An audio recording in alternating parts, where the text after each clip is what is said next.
Il nous faut maintenant, à ce stade de l'intervention, vérifier qu'il n'existe pas d'autres calculs au niveau du rein ou qu'il n'y a pas un fragment au moment de la fragmentation laser qui soit remonté au niveau du rein. Pour cela, il va falloir utiliser un troisième instrument après le cystoscope, l'urétéroscope rigide.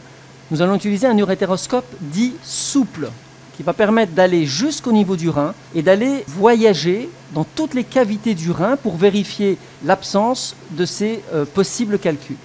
Pour cela, nous allons avoir besoin de reprendre le guide de sécurité et sur ce guide de sécurité, nous allons faire monter un tube appelé gaine d'accès. Cette gaine va rester à l'extérieur mais va monter jusqu'en dessous du rein. Elle va permettre ensuite l'introduction de l'urétéroscope souple directement à l'intérieur de la gaine afin de visualiser les cavités du rein. Cette gaine d'accès est donc un outil indispensable, pas toujours nécessaire, mais régulièrement important. Elle est constituée de deux éléments, le tube en lui-même et son introducteur qui va permettre de faire glisser la gaine sur le fil. Cet introducteur a la particularité d'avoir deux sites distincts, deux canaux, un par lequel le guide va sortir, mais également un deuxième canal par lequel il est possible d'injecter du produit de contraste au moment d'intervention. On appelle cet introducteur un cathéter double lumière.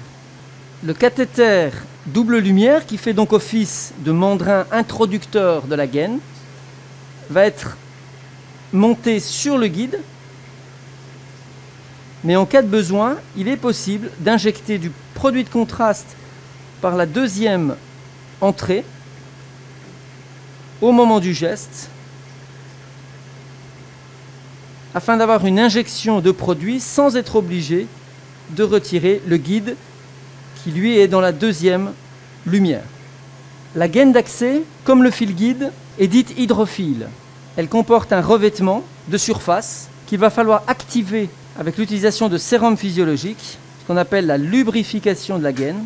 Le fait de lubrifier avec du sérum rend cette gaine extrêmement glissante, d'où son caractère hydrophile qui va pouvoir faciliter l'introduction dans le corps du patient.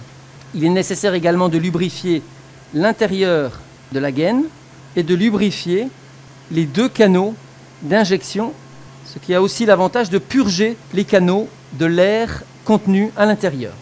Une fois que la gaine a été lubrifiée, elle va être introduite sur le guide.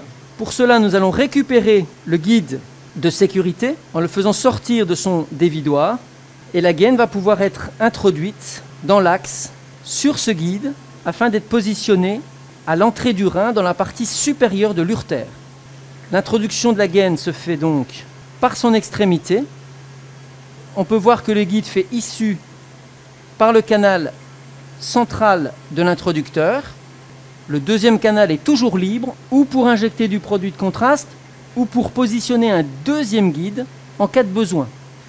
La gaine est avancée sur le guide et son positionnement va être contrôlé sous amplificateur de brillance, comme nous l'avons fait pour le cathéter urétéral ou le positionnement du guide dans les cavités rénales. Voilà. On voit ici sur la radio le guide dans la vessie qui monte au niveau du rein et on reconnaît le bassin de la patiente avec sa hanche droite. La gaine est donc poussée. Le positionnement de la gaine d'accès urétéral va se faire donc sur le guide et sous contrôle radiologique et on peut voir la partie distale, la bague radio-opaque de la gaine d'accès qui progresse et qui va donc être introduite dans sa totalité, c'est-à-dire les 35 cm sous le rein. On reconnaît le produit de contraste du rein. La gaine d'accès est donc positionnée juste à l'entrée du rein.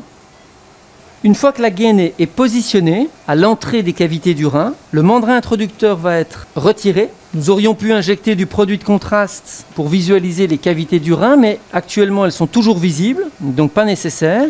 On va donc fixer la gaine et retirer le mandrin introducteur en le faisant glisser sur le guide. On peut voir ici que le rein dilaté se vide par la gaine d'accès, ce qui confirme donc que l'on peut travailler grâce avec cette gaine d'accès à basse pression au niveau du rein. Le mandrin introducteur est retiré. Nous allons maintenant utiliser un urétéroscope dit souple. Il s'agit d'urétéroscopes constitués exclusivement de fibres optiques qui sont très malléables et qui vont permettre d'aller explorer l'ensemble des cavités du rein. Ces endoscopes sont équipés d'une déflexion que l'on peut manipuler avec le pouce de la main dominante et l'activation de ce levier permet de commander la partie distale de l'endoscope qui va pouvoir s'incurver complètement dans un sens ou dans l'autre. Il est possible en faisant bouger l'endoscope, en le faisant tourner dans sa main et en combinant avec la déflexion de faire voyager l'urétéroscope dans toutes les directions de l'espace. La mise en place de l'urétéroscope souple dans les cavités du rein va répondre aux mêmes impératifs que pour les cathéters, c'est-à-dire qu'il va progresser, glisser sur le guide pour être amené dans le rein en passant dans la gaine d'accès.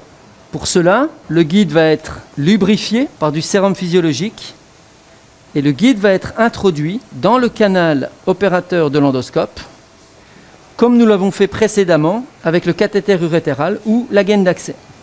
On peut voir ici l'issue du guide par le canal opérateur de l'endoscope et l'endoscope qui est donc poussé sur le guide. L'endoscope glisse, donc le positionnement exact de l'urétéroscope souple sur le guide à travers la gaine se fait sous contrôle radiologique. On voit ici l'endoscope qui a glissé sur le guide qui est au niveau du rein. L'urétéroscope est actuellement dans le rein. Il faut retirer le guide afin de libérer le canal opérateur. Et comme pour l'urétéroscope rigide ou le cystoscope, il nous faut connecter de la lumière et l'irrigation. Et nous allons toujours utiliser cette tubulure spécifique d'irrigation pour urétéroscopie et également fixer le joint d'étanchéité dans l'axe du canal opérateur afin à nouveau de pouvoir introduire au besoin la fibre laser ou le panier en nitinol de 1,9 French. Enfin, la troisième connexion est la caméra pour à nouveau amener l'image sur les écrans de contrôle. La première image endoscopique du rein est régulièrement de mauvaise qualité en raison de la présence d'urine, de produits de contraste et un peu de sang. Il va falloir donc laver ces cavités rénales. Et pour ce faire, nous allons utiliser la petite pompe manuelle de la tubulure d'irrigation qui permet d'augmenter le flux d'irrigation au travers de l'urétéroscope et donc, petit à petit, de laver et d'éclaircir la vue endoscopique. Cette manœuvre peut prendre quelques minutes en fonction de l'état des cavités. Elle est une étape essentielle dans la technique d'urétéroscopie souple. La manipulation de l'endoscope dans les cavités du rein permet d'aller et d'explorer l'ensemble des cavités à la recherche des éventuels calculs qui auraient pu remonter dans le rein au moment du traitement au laser ou alors des calculs concomitants. Cette patiente ne présente pas de calculs résiduels au niveau de ses cavités piélo-calicielles. Nous allons donc retirer l'endoscope, vérifier l'urtère avant de mettre en place une sonde double J qui est un drain qui sera laissé en place quelques jours en post-opératoire. La gaine d'accès est retirée et glissée sur l'urétéroscope et l'urétéroscope va être retiré, ce qui permet donc de visualiser l'ensemble de l'urtère en partant du rein jusqu'au niveau de la vessie, l'urtère mesurant environ 30 cm. L'activation de la pompe manuelle permet d'ouvrir parfaitement l'urtère afin de visualiser toute la longueur de l'urtère, vérifier qu'il n'y a pas de calcul résiduel ou de fragments du rein jusqu'à la vessie. On est actuellement dans la vessie, il n'y existe donc aucun calcul.